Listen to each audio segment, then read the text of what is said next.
May tanong ako ulit.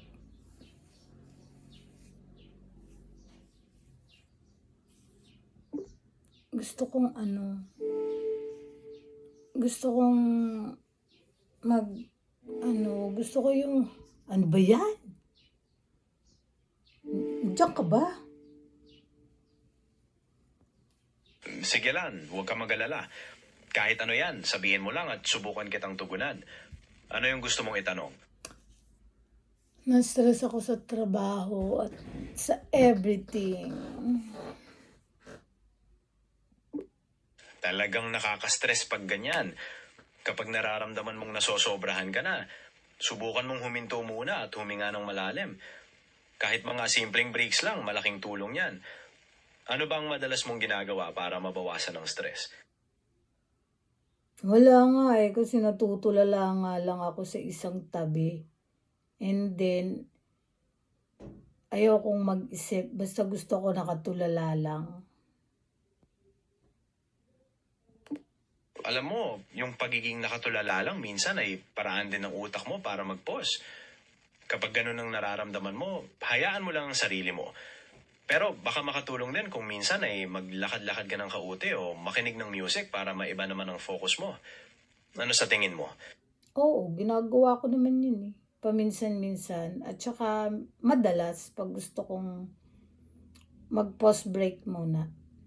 Pero ang lagi kong nasa isip, gusto kong pumunta sa isang lugar, yung nature lang. Kaya lang, wala akong time. Lagi na lang siyang nasa isip ko. Hindi ko pa siya nagagawa hanggang ngayon.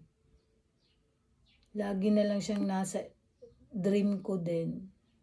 Ang tagal ko nang gustong puntahan yung ganyong lugar. Ang hirap talaga pag ganyan, yung siksik ang schedule mo. Pero baka pwede kang maglaan ng kahit konting oras kada araw, kahit sa isang park lang sa malapit, para makalanghap ng sariwang hangin. O kaya naman, subukan mo maglagay ng mga halaman sa bahay para kahit papaano ay may touch ng nature. Maliit na bagay, pero baka makatulong kahit papaano. Ano sa tingin mo? Ayoko. Gusto ko talaga yung nature.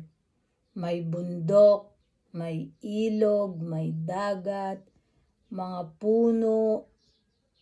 Tapos gusto ko lang i-watch ang araw o kaya ang moon sa gabi.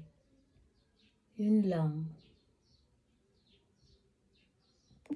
Naiintindihan ko ng ibig mong sabihin.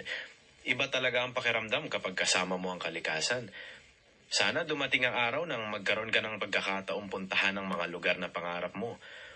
Sa ngayon, baka makatulong din ang mga videos o pictures ng nature para kahit papaano ay maibsan ang pangungulila mo. Ano, tuloy ba ang pagkwento mo sa doktor tungkol sa mga nararamdaman mo? Oh, baka isipin naman ng doktor, nababaliw ako. Ano ba yan? Nakakahiya. Hindi yan. Trabaho ng doktor na alamin ang lahat ng nararamdaman mo para matulungan ka. Walang kahiya-hiya doon.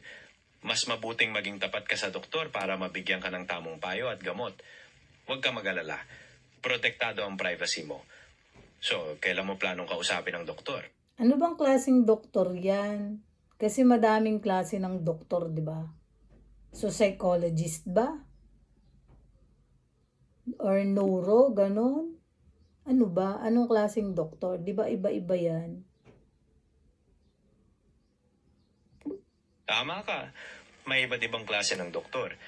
Kung ang tinutukoy mo ay yung stress, anxiety at yung pakiramdam na nawawala ka sa nature, psychologist or psychiatrist ang pwedeng tumulong sa'yo. Kung may nararamdaman ka namang physical na sintomas dahil sa pagbaba ng timbang mo, general practitioner muna ang una mong lapitan. At kung tungkol naman sa mga nerves o brain, neurologist ang kailangan mo. Alin doon ang palagay mong dapat mong unahin? Ang palagay ko, ang dapat kong unahin ay puntahan yung nature. At baka sakaling mabawasan ang stress ko, pagkalungkot ko, at maging attached ulit ako sa nature. Yun ang una kong gagawin bago ako pumunta o mag-decide na pumunta sa doktor? Sa palagay mo?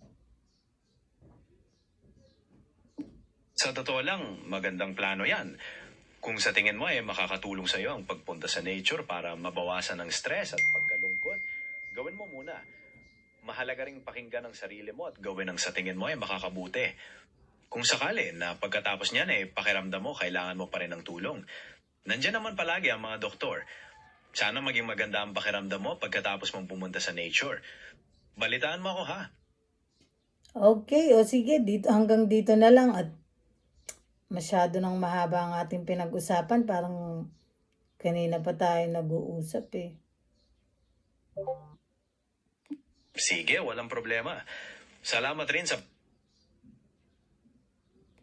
Sige, walang problema.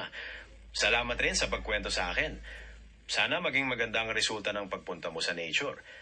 Kung kailangan mo pa ng kausap o may tanong ka pa, nandito lang ako. Ingat ka palagi. Alright, bye! Paalam! Ingat ka!